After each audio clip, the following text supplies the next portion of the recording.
Nobody noticed the 16-year-old girl in seat 14C, until the Boeing 737 started falling from 28,000 feet. When both pilots lost control and 198 passengers prepared to die, Emma Morrison stood up, walked to the cockpit, and said 5 words that changed everything: "I'm Eagle. I've got this." Before you watch full story, comment below from which country are you watching. Don't forget to subscribe for more amazing stories. Emma Morrison pressed her forehead against the cold airplane window and watched Phoenix disappear beneath the clouds.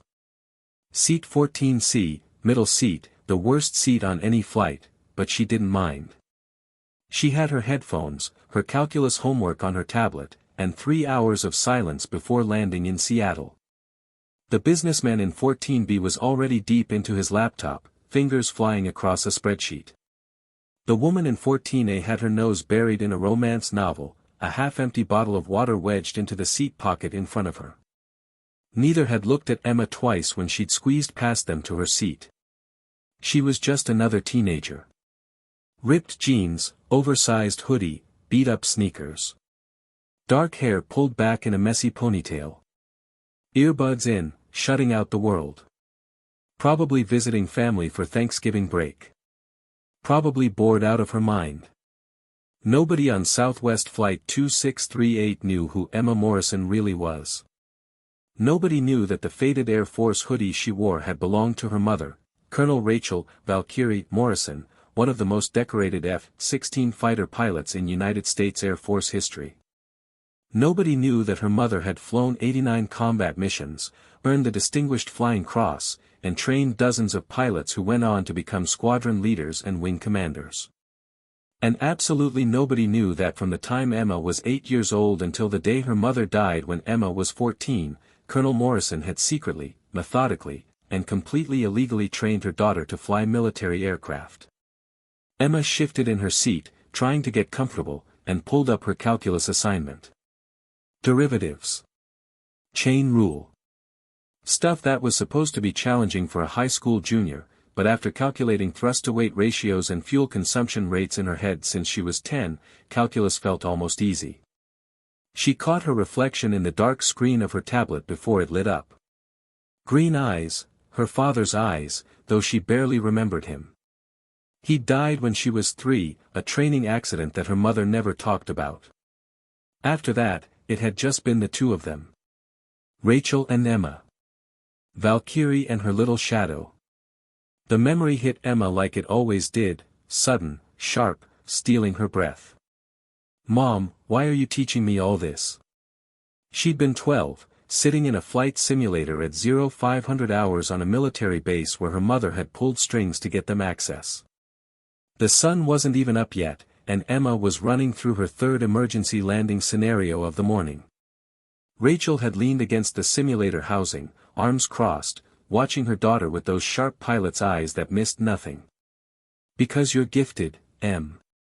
Your spatial awareness, your reflexes, your ability to think 3 steps ahead, you're a natural pilot. Better than I was at your age. And talent like that shouldn't be wasted just because you're young." "But Mom, I can't even get my driver's license yet." Rachel had smiled then, that rare, genuine smile that made her look younger, less like a combat veteran and more like just a mom. Flying and driving are different. One requires maturity and judgment to navigate traffic and other idiots on the road. The other requires instinct and training. You have the instinct, baby. The best instinct I've ever seen. I'm giving you the training. When you're older, you'll understand why this matters. Emma blinked hard and focused on her calculus. No crying. Not on an airplane full of strangers. Not when she'd promised Grandpa Rob she'd moved on. She had moved on. 2 years since her mother's F-16 had been shot down over hostile territory during a combat rescue mission. 2 years since Colonel Rachel Morrison had died a hero, saving a downed pilot's life before her own aircraft was hit by anti-aircraft fire. 2 years since Emma's world had shattered into a million pieces. 2 years since she'd touched an aircraft's controls. After the funeral, full military honors, a flag-draped coffin, pilots from 3 different squadrons standing at attention, Emma had moved to Seattle to live with her grandfather. Brigadier General Robert Morrison, retired. Her mother's father. A Vietnam-era fighter pilot himself, though he walked with a limp now from an ejection injury that had ended his flying career 30 years ago. Grandpa Rob had known about Rachel's training program. He'd argued against it from the start. "She's a child, Rachel. This is dangerous and illegal. If anyone finds out, you'll lose your commission. And Emma could get hurt." But Rachel had been stubborn. "She's a prodigy, Dad. And I'd rather have her overprepared than helpless. The world is dangerous. I fly combat missions. If something happens to me, I want to know that I gave her every tool she might need to survive, to excel, to be extraordinary." After Rachel died, Rob had made Emma promise, "No more flying. Your mother is gone. You're 16 now. Focus on school, friends, normal teenage life. Flying is for later. For when you're 18, when you can do it legally and properly." Emma had promised. And she'd kept that promise. For 2 years, she'd been a normal teenager. Straight A's at her new high school in Seattle. Varsity soccer, she was fast, with good field awareness that her coach said was unusual for someone who'd only played for 2 years. College prep courses. SAT studying. She'd even gone to junior prom last spring, though she'd left early because the music was too loud and the small talk felt pointless. She visited Grandpa Rob every day after school. They'd eat dinner together, watch old movies, not talk about Rachel unless one of them was having a particularly bad day. He was all the family she had left. He was enough. This trip was routine. Thanksgiving break. 5 days in Seattle, helping Rob cook a turkey that would be too big for just 2 people, watching football, maybe hiking if the weather cooperated.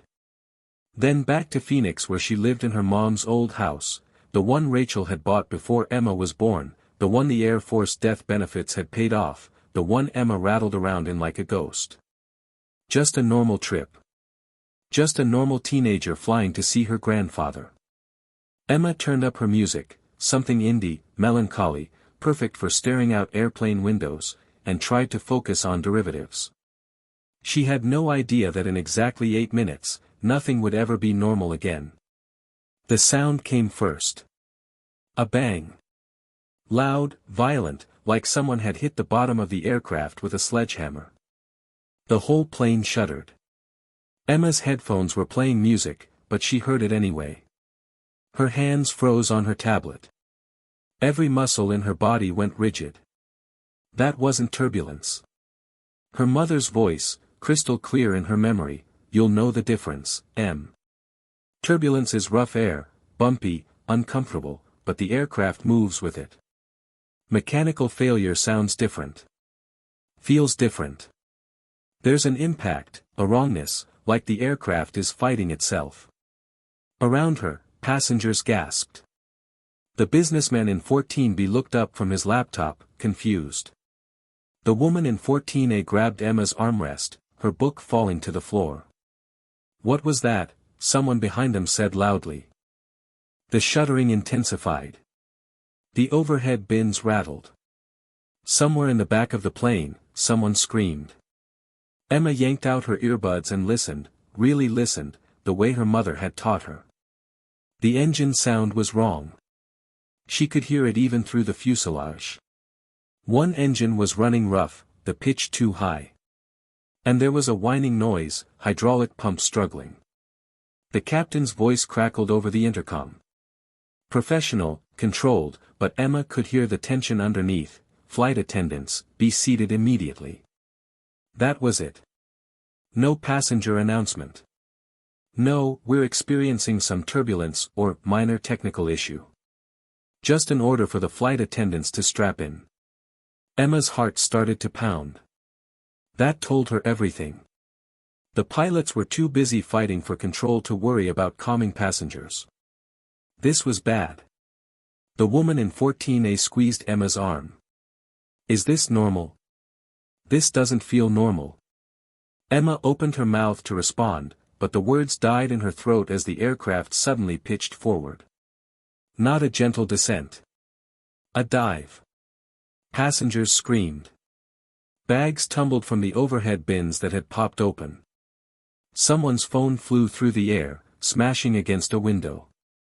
The woman in 14A was crying now, her fingernails digging into Emma's arm hard enough to hurt. The angle was getting steeper. Emma could feel it in her inner ear, in the way gravity pressed her forward against her seatbelt. 15 degrees nose down. 20. 25. The captain's voice again, and this time even the professional veneer was cracking. Ladies and gentlemen, we have experienced a serious control malfunction. We are attempting to stabilize the aircraft. Assume brace positions. Flight attendants, prepare for emergency landing. But Emma knew they weren't preparing for landing.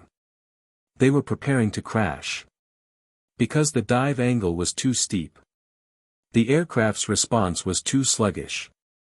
This was a flight control system failure, hydraulics or fly-by-wire, something catastrophic that made the aircraft nearly unflyable. At this angle, at this rate of descent, they had maybe 3 minutes before they hit the ground. 3 minutes before 198 people died. The businessman in 14B was praying, hands clasped, eyes squeezed shut. The woman in 14A was sobbing. All around Emma, passengers were crying, praying, calling loved ones on cell phones to say goodbye. They had all accepted it. They were going to die. Emma's hands were shaking. Her whole body was shaking. She was 16 years old and she was about to die on an airplane and she'd never see Grandpa Rob again, never graduate high school, never become the pilot her mother had trained her to be. And then, through the fear and the shaking and the screaming, she heard her mother's voice. Not a memory this time. Something deeper. Something that cut through the panic like a knife. Emma. You know what to do. Emma unbuckled her seatbelt and stood up. Where are you going? The businessman shouted, grabbing at her arm. Sit down. We have to brace. I'm going to the cockpit, Emma said. Her voice sounded strange. Calm. Steady. Nothing like the terrified teenager she felt like inside. Are you insane?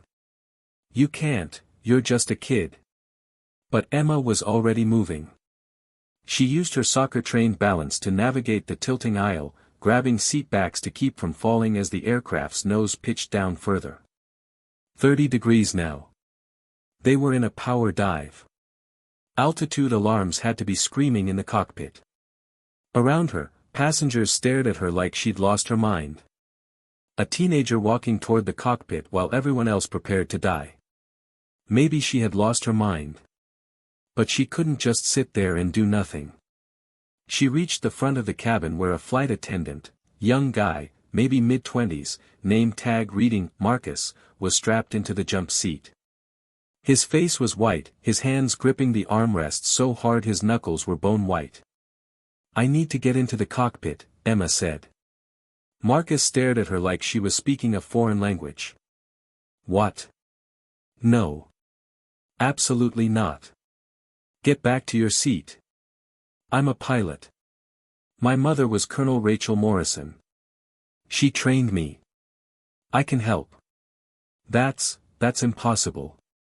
You're what, 16? 17. You can't be a pilot. The aircraft dropped again, a sickening lurch that made Emma's stomach flip. More screaming from the cabin. They were out of time. Emma grabbed Marcus by the shoulders and looked him dead in the eyes. I'm 16 years old. I have 1,200 simulator hours and 300 real flight hours. My mother was one of the best fighter pilots in the Air Force and she trained me from the time I was 8 because she saw that I had a gift. And if you don't let me into that cockpit right now, everyone on this plane dies. Including you. Including me. So make a choice. Something in her voice, the absolute certainty, the command that didn't belong to a teenage girl, made Marcus hesitate. The aircraft's nose angle hit 35 degrees. The altitude alarm was loud enough that Emma could hear it through the cockpit door. They were falling out of the sky. Marcus made his decision. He grabbed the intercom phone, his hand shaking so badly he almost dropped it. "Captain, there's a passenger who says she's a pilot. She claims her mother was Colonel Rachel Morrison. She wants to help." Silence.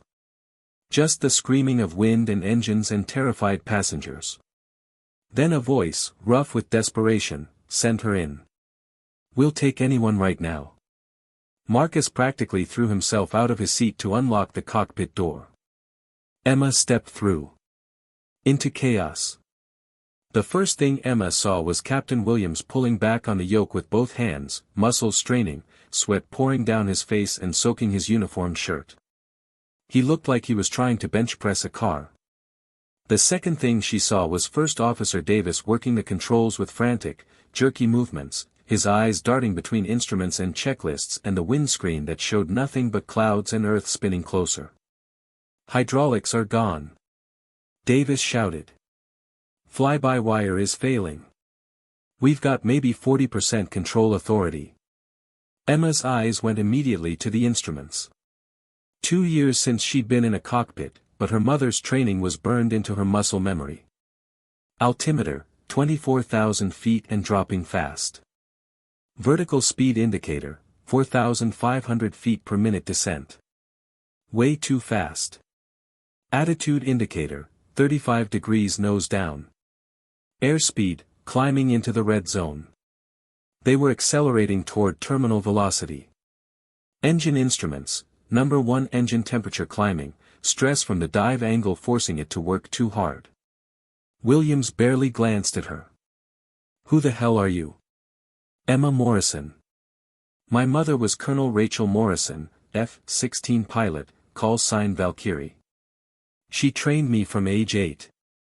I've logged over 1,500 hours total, simulators and real aircraft. I know emergency procedures. Tell me exactly what's happening." Williams looked at her like she'd grown a second head, but he was out of options. Both hydraulic systems failed after some kind of explosion in the tail section. "We've got partial flight control through the backup systems, but the aircraft won't respond properly. We can't pull out of the dive. We've tried everything." Emma stepped closer, her eyes scanning the panel. The Boeing 737 wasn't that different from the aircraft she'd trained in. Bigger, more complex, but the fundamentals were the same. Lift, drag, thrust, weight. Physics didn't change just because the aircraft was commercial. Altitude, 22,000 feet. They had maybe 2 minutes before they reached the point of no return. Her mother's voice, teaching her about hydraulic failures: "When you lose hydraulics, you lose finesse. The aircraft becomes heavy, unresponsive. You can't fight it with brute force, you need to use what you have left differently. Power, pitch, unconventional inputs. You need to think like a test pilot, not a line pilot." "Have you tried asymmetric thrust?" Emma asked. Williams and Davis both turned to look at her. "What?"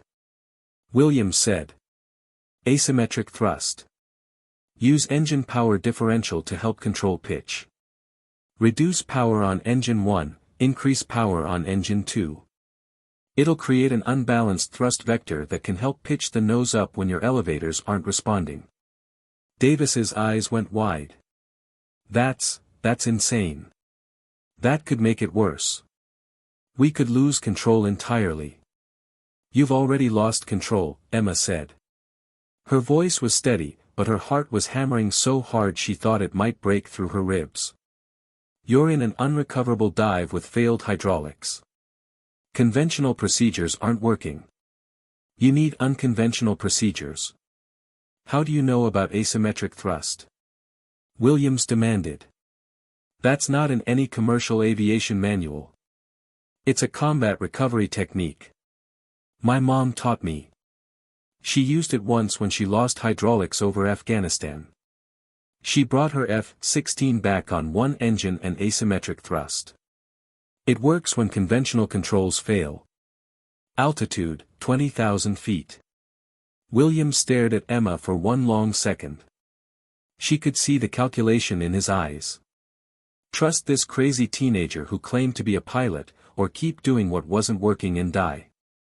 Do it, he said to Davis. Adjust the throttles like she said. Davis's hands were shaking, but he obeyed. Emma leaned over his shoulder, watching the throttle levers. Reduce number 1 to 60%. Increase number 2 to 90. The engine sounds changed immediately. The aircraft shuddered, vibrating through the frame. The asymmetric thrust created an unbalanced force, trying to pull the left wing down. But the nose angle started to decrease. 35 degrees. 33. 31. It's working, Williams breathed. Oh my God, it's working. Now use elevator trim manually, Emma said. Her voice was faster now, more urgent. Small increments. Don't force it. The aircraft is fighting you. Let it find its own balance point. Williams reached for the trim wheel, adjusting it in tiny increments. The nose continued to rise. 29 degrees. 27. 25. Altitude, 18,000 feet. They were still descending, but the rate was slowing. The vertical speed indicator showed 3,000 feet per minute. Then 2,500. Then 2,000. You need to declare an emergency, Emma said. Get F-16s scrambled. They can provide visual guidance and relay communications to ground if your radios fail next. Williams was already reaching for the radio. Mayday, mayday, mayday.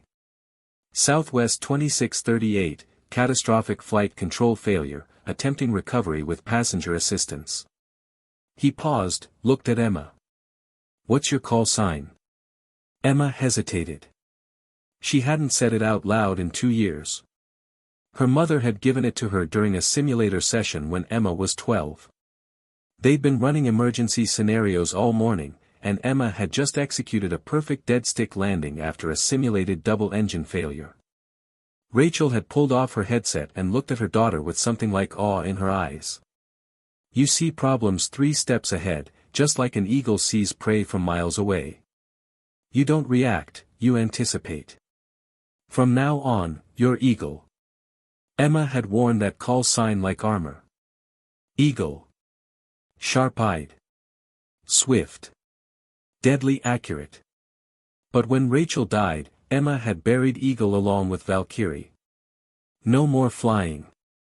No more call signs. Just Emma Morrison, normal teenager. Except she wasn't in the cockpit of a dying aircraft as a normal teenager. She was here as Eagle. Eagle, she said quietly. My call sign is Eagle. Williams keyed the radio. Southwest 2638 declaring emergency. We have catastrophic flight control failure. We are attempting recovery with technical assistance from passenger call sign Eagle. Request immediate F-16 escort and emergency vectors to nearest suitable airport. Static. Silence. Then a stunned voice from air traffic control, Southwest 2638, did you say call sign Eagle? As in Eagle Morrison. Colonel Morrison's daughter.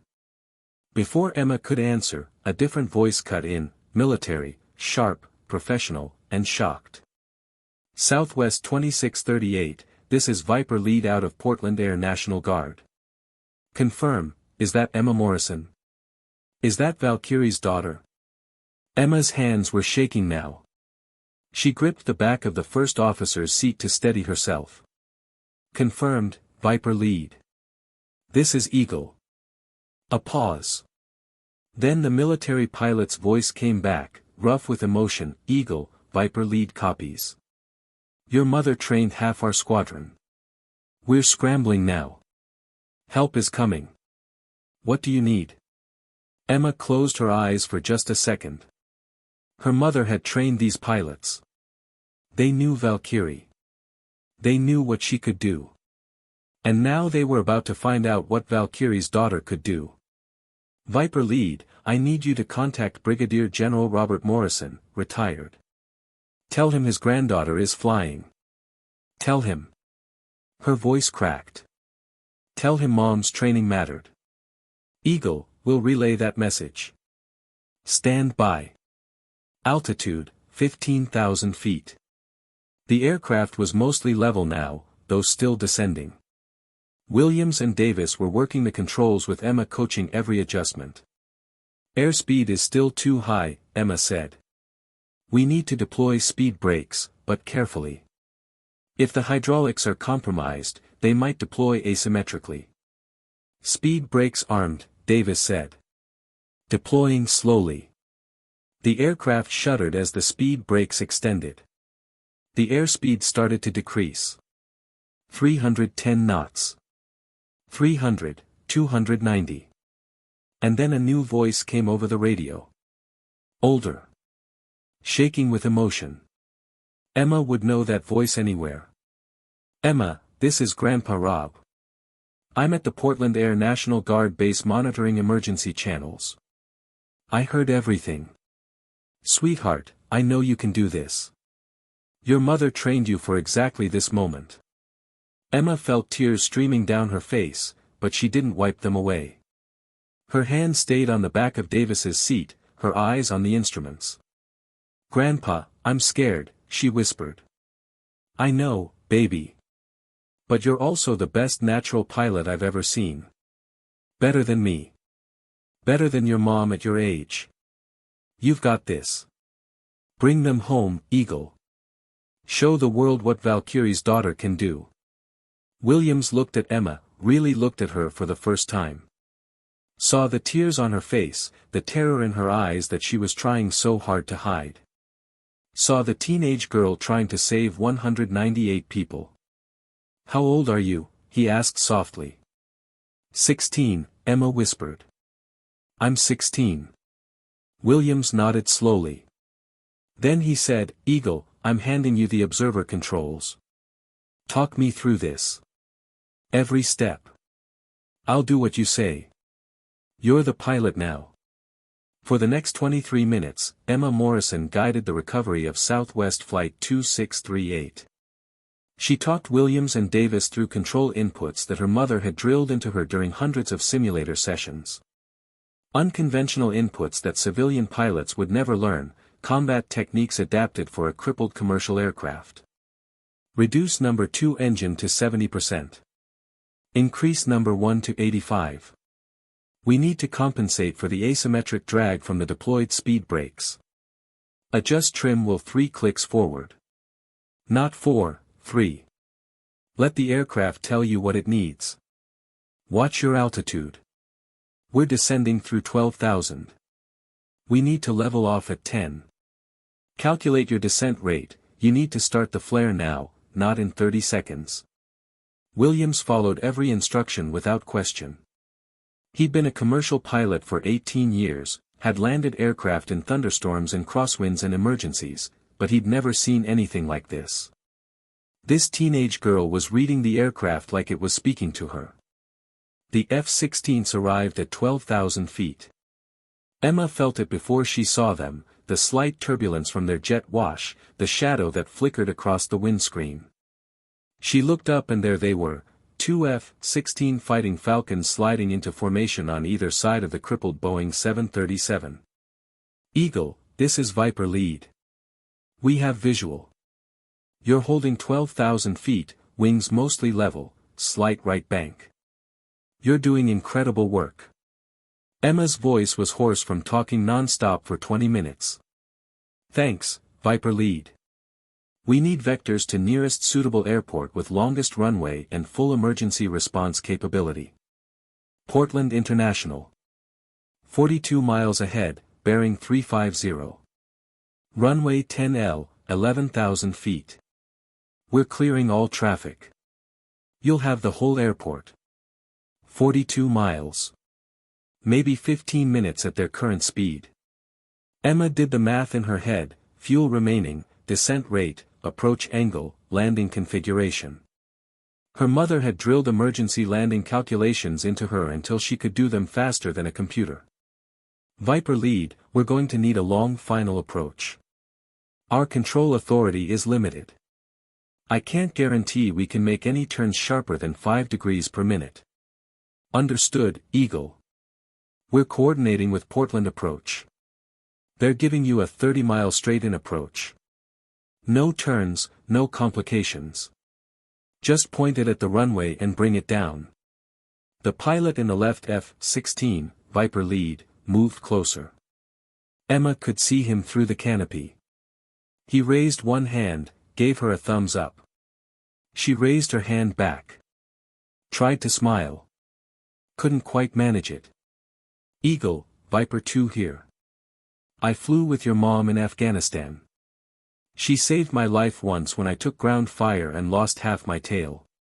She talked me through a landing I had no business surviving. Just like you're doing right now. She'd be so damn proud of you. Emma's vision blurred with tears. She blinked them away furiously. No time for crying. 198 people were counting on her. Thanks, Viper 2. Let's make sure everyone gets home to their families. The next 15 minutes were the longest of Emma's life. Every second was a battle against physics and failing systems and her own exhaustion. Her legs ached from standing. Her voice was going raw. Her hands shook with adrenaline. But she kept talking, kept calculating, kept reading the instruments and coaching Williams through inputs that felt wrong but worked. At 5,000 feet, Williams said, we need to configure for landing. Flaps and landing gear. Emma shook her head. Not yet. The hydraulics are too compromised. If we deploy the landing gear and it doesn't lock properly, we lose what little control we have left. Wait until 3,000 feet. One chance to get it right. At 3,000 feet, she gave the order. Deploy landing gear now. The mechanical rumble shook the aircraft as the gear extended. Green lights appeared on the panel. All 3 gear down and locked. Flaps to 5 degrees, Emma said. Not 15. Not 30. 5. We don't have the control authority to handle the pitch change from full flaps. The aircraft shuddered as the flaps extended. The nose wanted to pitch up. Williams compensated with forward pressure and trim adjustment, exactly as Emma had taught him. At 2,000 feet, Portland International appeared ahead, a sprawling expanse of runways and taxiways and emergency vehicles. Emma could see fire trucks lining runway 10L, foam trucks standing by, ambulances arranged in rows. Preparing for a crash. Viper lead, we're on final approach, Emma said. Thank you for the escort. You guys should peel off before we land. If this goes bad, I don't want you in the debris field. Negative, Eagle. We're staying with you all the way down. That's what wingmen do. At 1,000 feet, Viper lead transmitted one more time, Eagle, your mother would be so proud. We all are. Now bring it home. At 500 feet, Emma's voice was steady despite the fear threatening to choke her. Speed is good. 140 knots. Descent rate is high but manageable. Don't try to force a smooth landing. Flare at 50 feet. Firm touchdown is better than trying to grease it. Just get it on the ground in one piece. At 100 feet, Williams said, I've got it from here, Eagle. Thank you. At 50 feet, he pulled back on the yoke, flaring for landing. The Boeing 737 hit the runway hard. Too hard. Way too hard. Tires blew instantly, rubber shredding. Sparks flew from the rim of the landing gear scraping on concrete. The aircraft bounced, came down again, stayed down. The nose gear collapsed. The plane's nose hit the runway with a screech of metal on concrete. More sparks, an explosion of debris. But Williams kept it straight. Kept it on the runway centerline. Let the friction and the emergency braking system slow them down. They were skidding, sliding, disintegrating, but decelerating. 60 knots. 40 knots. 20 knots. The aircraft came to rest 7,000 feet down the runway, tail slightly turned, one engine nacelle torn completely off, nose crushed, but on the ground. Stopped. For 3 seconds, nobody in the cockpit moved. Then Davis started laughing. Hysterical, relieved, disbelieving laughter. "We're alive. Oh my God, we're alive." Williams was crying, his hands still gripping the yoke even though they'd stopped moving. And Emma collapsed. Her legs gave out and she sat down hard on the cockpit floor, her whole body shaking so badly she couldn't stand. Williams unbuckled, dropped to his knees beside her, and pulled her into a fierce hug. "You saved us. You saved all of us." How old did you say you were?" Emma's voice was barely a whisper. 16. "I'm 16. Through the cockpit windows, she could see emergency vehicles surrounding the aircraft. Fire trucks spraying foam. Paramedics rushing toward the emergency exits. And 2 F-16s doing a victory roll overhead before climbing back toward Portland Air National Guard Base. Davis was already opening the cockpit door, shouting to the flight attendants, "Everyone off. Emergency evacuation. Move, move, move." Williams helped Emma to her feet. "Can you walk?" She nodded, though she wasn't sure it was true. They stumbled out of the cockpit together.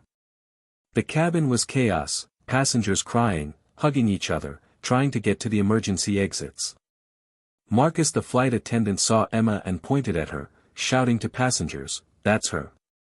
That girl saved us." People turned. Stared. Some started clapping. Emma couldn't process it. She just focused on putting one foot in front of the other, following the crowd toward the emergency exit. When she stepped out onto the wing and then down the emergency slide, her legs finally gave out completely. She collapsed onto the tarmac, gasping for air, her whole body shaking. Paramedics surrounded her immediately. "Are you injured? Can you breathe? What's your name?" "Emma," she managed. "Emma Morrison." "I'm okay. I'm okay." But she wasn't okay. She was 16 and she'd just landed a commercial aircraft after catastrophic systems failure and 198 people were alive because of her, and her mother was still dead and nothing made sense anymore. Someone wrapped a blanket around her shoulders. Someone else was checking her pulse. Voices swirled around her. And then, cutting through everything, a voice she knew better than her own. "Emma." She looked up. Grandpa Rob was running across the tarmac, moving faster than she'd seen him move in years, his limp barely slowing him down. His face was streaked with tears. Emma tried to stand, couldn't, fell back down. Rob reached her and dropped to his knees, pulling her into his arms so tightly she could barely breathe. "You did it," he was saying, over and over. "You did it, baby. You brought them home. Your mother, oh God, Rachel would be so proud. So proud." Emma buried her face in her grandfather's shoulder and finally let herself cry. Within 6 hours, Emma Morrison's face was on every news channel in the world. The video footage came from everywhere, passengers' cell phones, news helicopters that had scrambled when they heard about the emergency, security cameras at Portland International. Grainy footage of a teenage girl in an oversized hoodie walking into the cockpit. Clear shots of F-16s escorting a crippled aircraft. Dramatic images of the hard landing, sparks flying, the aircraft skidding to a stop. And then, the passenger interviews. The businessman from 14B, whose name turned out to be Michael Chen, spoke to reporters with tears in his eyes. She stood up when everyone else was praying. Just a kid in jeans and sneakers, and she walked to that cockpit like she knew exactly what she was doing. "She saved my life. She saved all our lives." The woman from 14A, Patricia Rodriguez, a mother of 3, "I was holding her arm, crying, thinking we were all going to die. And she looked at me and said, "I'm going to the cockpit." I thought she was crazy. But she was the sanest person on that plane. Captain Williams gave a statement from his hospital bed. He was being treated for exhaustion and a minor concussion from the hard landing. "In my 18 years as a commercial pilot, I have never seen anything like what that young woman did. She knew procedures I've never heard of. She read that aircraft like she'd been flying 737s her whole life. Without her, we would have hit the ground at 400 knots. Everyone would have died." Emma Morrison is the reason 198 people are going home to their families tonight. The headlines wrote themselves. Miracle at 28,000 feet, teen pilot saves 198 lives. 16-year-old girl lands crippled aircraft. Daughter of legendary fighter pilot uses secret training to prevent disaster. Call sign Eagle, teenage pilot's impossible rescue. And then, as reporters dug deeper, the story got more complicated. Teen hero flew 1,500 hours, all before legal driving age. Dead pilot secret, trained daughter from age 8. Child endangerment or life-saving gift. The controversy behind the miracle. Air Force investigates illegal training program. The debate exploded across social media, news networks, talk radio. Everyone had an opinion about Colonel Rachel Morrison and what she'd done. She endangered her child. She broke federal regulations. She put her daughter at risk just to live out some fantasy of creating a mini-me pilot. She saved 198 lives. If she hadn't trained Emma, those people would be dead. Who cares about regulations when the result is heroism? A 16-year-old should not know how to fly military aircraft. This is child abuse disguised as education. Emma Morrison is the most skilled pilot anyone has ever seen at that age. Her mother recognized genius and nurtured it. That's good parenting. The debate raged. Emma watched it all from a hospital room where doctors were keeping her overnight for observation. She was physically fine, but they were worried about shock and emotional trauma. Grandpa Rob sat beside her bed, his hand wrapped around hers, watching the news coverage with an expression Emma couldn't quite read. "They're going to investigate Rachel," he said quietly. "The Air Force. The FAA. They have to. She broke so many rules." "I know," Emma said. Her voice was hollow. She felt disconnected from her own body, like she was watching all of this happen to someone else. "Are they going to arrest me? Or take away my pilot's license?" "You don't have a pilot's license, sweetheart. You're not old enough." Rob squeezed her hand. "But no, they're not going to arrest you. You didn't break any laws. You were a passenger who provided emergency assistance. Technically, you never touched the controls. I told them what to do. I coached every input. You provided expert advice during a crisis. That's not the same as acting as pilot in command." Rob's voice was fierce. "And even if they wanted to prosecute, no jury in the world would convict the girl who saved 198 lives. You're a hero, Emma." "I don't feel like a hero. I feel like I'm going to throw up." A knock on the door interrupted them. A woman in an Air Force uniform entered, a colonel, older, with sharp eyes and an unreadable expression. "Emma Morrison. I'm Colonel Sarah Chen, Air Force Judge Advocate General's office. I need to ask you some questions about your mother's training program." Emma's stomach dropped. "Am I in trouble?" "No. But we need to understand what happened. How extensive your mother's training was, what regulations were violated, whether other personnel were involved." Colonel Chen pulled up a chair, her expression softening slightly. "I know this is difficult. You just went through something traumatic. But I need you to tell me everything." So Emma told her. Everything. The simulator sessions that started when she was 8. The gradual progression from flight games to professional-grade simulators. The pre-dawn trips to military bases where sympathetic pilots her mother had served with looked the other way while a colonel's daughter logged real flight hours in Cessnas and Pipers. The tactical training. The emergency procedures.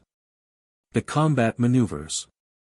The 1,200 simulator hours and 300 real flight hours, all before she turned 14. Colonel Chen took notes, her expression never changing. When Emma finished, she was quiet for a long moment. Your mother violated approximately 47 different federal regulations, she finally said. She compromised military security. She put you at risk. She involved other personnel in illegal activities. Emma felt tears burning in her eyes. I know. And she also created the most comprehensively trained teenage pilot in aviation history, Colonel Chen continued. The techniques you use today, asymmetric thrust for pitch control, manual trim adjustment with failed hydraulics, those are advanced combat recovery procedures that most commercial pilots will never learn. You saved 198 lives because your mother gave you tools that shouldn't exist but were exactly what that situation required. So, what happens now? Colonel Chen stood. Now, there will be an investigation. Your mother's service record will be reviewed. There will be recommendations about whether her rank should be posthumously affected, whether her benefits should be reconsidered. You're going to take away her honors. Emma's voice cracked. She died a hero. She saved lives in combat. And now you're going to destroy her legacy because she trained me? I didn't say that. Colonel Chen's voice was gentle. I said there will be an investigation. What I think personally is that your mother did something incredibly dangerous and completely illegal because she believed the risk was worth it. And today, she was proven right. But that doesn't make it less complicated. She moved toward the door, then paused. For what it's worth, Emma, I think your mother would be proud of you. Not just because you saved those people. But because you did it with honor. You didn't grandstand. You didn't take credit from the captain. You just quietly did what needed to be done. That's the mark of a true pilot. After she left, Emma and Rob sat in silence. What do you think Mom would say? Emma finally asked. About all of this? Rob was quiet for a long time. Then, I think she'd say that she knew this might happen. That she knew someday her training of you might come to light. And that she decided you were worth the risk. That you were worth everything. Was she right? You saved 198 lives today, Emma. What do you think? The press conference was scheduled for 2 days later. Emma didn't want to do it. She wanted to disappear, to go back to being a normal teenager, to pretend none of this had ever happened. But Grandpa Rob was gentle and firm. They're going to tell your story with or without you, sweetheart. Don't you want it to be the truth? So she agreed. The conference was held at Portland Air National Guard Base, in a room packed with reporters, cameras, and military personnel. Emma sat at a table between Grandpa Rob and General Marcus Chen, the commander of the Portland Air National Guard. She dressed carefully, black pants, a simple blue blouse, her hair pulled back neatly. She looked older than 16. More serious. But her hands shook as she reached for the water glass in front of her. General Chen spoke first, giving the official account of the emergency. The mechanical failure. The deployment of F-16s. The successful landing with assistance from a remarkably skilled passenger. Then it was Emma's turn. She looked out at the sea of cameras and faces and felt her throat close up. A reporter in the front row raised her hand. Emma, how do you respond to people who say your mother was irresponsible for training you? Emma's hands clenched in her lap. She forced herself to breathe, to think, to find the words. My mother saw that I had a gift, she said. Her voice was quiet but steady. Spatial awareness. Reflexes. Instinct. Things you can't teach, you either have them or you don't. But she also knew that talent without training is useless. So she trained me. Yes, it was against regulations. Yes, it was dangerous. But would you rather those 198 people died because my mom followed rules? Or are you glad they're alive because she believed I could learn? Another reporter, do you think you should have been put in that position at age 16? I didn't choose to be put in that position, Emma said, her voice stronger now. A mechanical failure put me in that position. But my mother's training meant that when it happened, I wasn't helpless. I could help. And because I could help, people lived. But you were too young to have that knowledge. Emma felt anger flare, hot and sudden. Too young compared to what? I had more flight hours at 14 than most newly licensed pilots have at 18. I had more emergency training than most commercial pilots get in their entire careers. My mother didn't train me because she wanted me to be a child soldier. She trained me because I had the ability to learn, and she refused to waste it just because I was young. The room was silent. Another reporter, older, his voice gentle, Emma, what do you want people to know about your mother? Emma felt tears burning, but she didn't look away from the cameras. I want people to know that my mother was the best pilot who ever lived. And the best teacher. She taught me that age and gender don't define capability. Training does, skill does, courage does. I'm 16 years old and female. Today, I helped save a commercial aircraft with 198 people on board. And I did it because my mother believed in me when nobody else would have. Her voice was shaking now, but she kept going. Call sign Eagle didn't die when Valkyrie died 2 years ago. It just waited. And when 198 people needed Eagle, I was ready. Because my mom prepared me for a moment I prayed would never come. But when it did come, her love and her training were enough. Emma paused, looked directly into the camera. My mother broke rules to train me. She risked her career. She risked everything. And people will debate forever whether she was right or wrong. But I know this, because of her, I was able to help save 198 lives. Because of her, 198 people went home to their families. Because of her, I knew what to do when the sky was falling. Her voice dropped to almost a whisper. Was she right to train me? Ask the 198 people who are alive today because she did. The room erupted in applause. Emma sat back, her whole body shaking. Grandpa Rob put his arm around her shoulders and pulled her close. Your mother would be so proud, he whispered. So damn proud. The questions continued for another 30 minutes. Emma answered all of them, some with confidence, some with uncertainty, but always with honesty. Yes, she wanted to be a pilot when she grew up. Yes, she would apply to the Air Force Academy. No, she didn't think every parent should train their children to fly. Yes, she understood why people were upset about her mother's actions. But through it all, she held to one truth: what her mother had done was complicated, perhaps wrong, but ultimately necessary. Because talent exists in young people just as much as in adults, and sometimes preparing someone for the impossible is an act of love, not recklessness. When the press conference finally ended, Emma was exhausted. But as she stood to leave, Captain Williams appeared in the doorway. He walked straight to her, and without a word, wrapped her in a tight hug. Thank you, he said, his voice rough. Thank you for saving my life. Thank you for saving all of us. Emma hugged him back, crying into his shoulder. Thank you for trusting me. How could I not? Williams pulled back, smiling through his own tears. Your Eagle. Daughter of Valkyrie. That means something. 6 months later, Emma stood in front of 400 Air Force Academy cadets and tried not to throw up from nerves. She wasn't enrolled yet, she was still only 16, still in high school. But she'd been invited to speak at the academy as part of a leadership seminar. Uncommon Courage, Leadership in Crisis.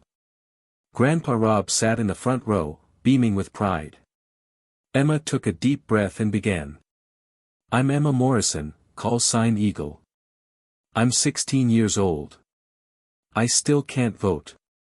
I still can't legally drink. In most states, I can't even buy cigarettes or lottery tickets. But I have 1,500 flight hours and I've helped land a commercial jet during a catastrophic emergency. And I'm here today because my story raises an uncomfortable question: when do we decide someone is ready to lead, to act, to save lives? She paused, looking out at the cadets. They were older than her, 18, 19, 20. But they were listening intently. People ask if my mother was wrong to train me. They say I was too young. That it was dangerous. That she was reckless. And maybe they're right. Maybe it was all of those things. But here's what I know: my mother saw potential and refused to waste it just because I was young and female. Emma clicked to the next slide, a picture of her mother in flight suit, standing beside an F-16, fierce and proud. This was my mother. Colonel Rachel Valkyrie Morrison. 89 combat missions. Distinguished Flying Cross. One of the best fighter pilots in Air Force history. And when she looked at her 8-year-old daughter, she didn't see a child who needed to be protected from the world. She saw a prodigy who needed to be prepared for it. Next slide: Emma at age 12 in a flight simulator, her face serious and focused. She trained me in secret. Violated regulations. Broke rules. Put her career at risk. Why? Because she believed that talent, training, and courage don't wait for permission. They don't wait for you to turn 18 or 21 or whatever arbitrary age we've decided makes someone ready. They exist now. In this moment. And they need to be nurtured. Emma's voice grew stronger. On Southwest Flight 2638, I wasn't ready. I was terrified. I was 16. I wanted to hide in my seat and let the adults handle it. But the adults were out of options. And I had skills that could help, skills I shouldn't have had, skills that existed because my mother decided that too young was less important than capable. She showed the next slide, an image of the damaged aircraft on the runway, emergency vehicles surrounding it. 198 people went home that day. They hugged their families. They went back to work. They kept living. Because a woman broke rules to teach her daughter what she needed to know. Was it illegal? Yes. Was it dangerous? Probably. Was it worth it? Emma looked directly at the cadets. Ask the 198 people who are alive, because she did. The room was silent. I'm not saying every parent should train their children to be pilots, Emma continued. I'm not saying rules don't matter. What I am saying is that my mother looked at me and saw who I could become, not just who I was. She saw Eagle before I knew Eagle existed. And she prepared me for a moment she prayed would never come. She showed the final slide, a photo of Emma and Rachel together, Emma maybe 13, both of them in front of a small aircraft, both grinning. My mother was Valkyrie. A legend. A warrior. And she taught me that legends don't die, they pass their knowledge to the next generation. She taught me that leadership isn't about age or rank or following the proper channels.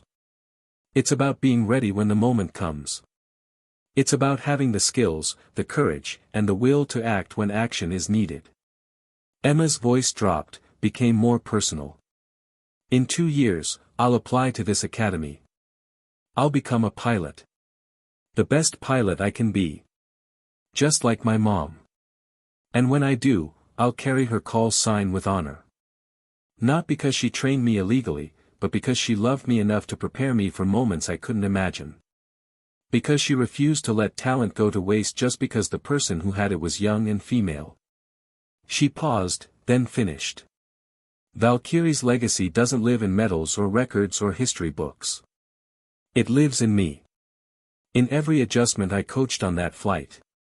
In every life saved because she decided that too young was less important than talented and trained and ready. Her legacy lives in the truth that heroism doesn't have minimum age requirements when preparation meets impossible crisis. Emma looked out at the silent room. I'm Eagle. I'm 16. And I'm proof that sometimes the rules need to be broken, not carelessly, but carefully, with purpose and love, so that when the sky is falling and 198 lives hang in the balance, there's someone ready to stand up and say, I've got this. The cadets rose to their feet. The applause was thunderous. Emma stood at the podium, tears streaming down her face, and felt her mother's presence like a hand on her shoulder. You did good, baby. You did so good.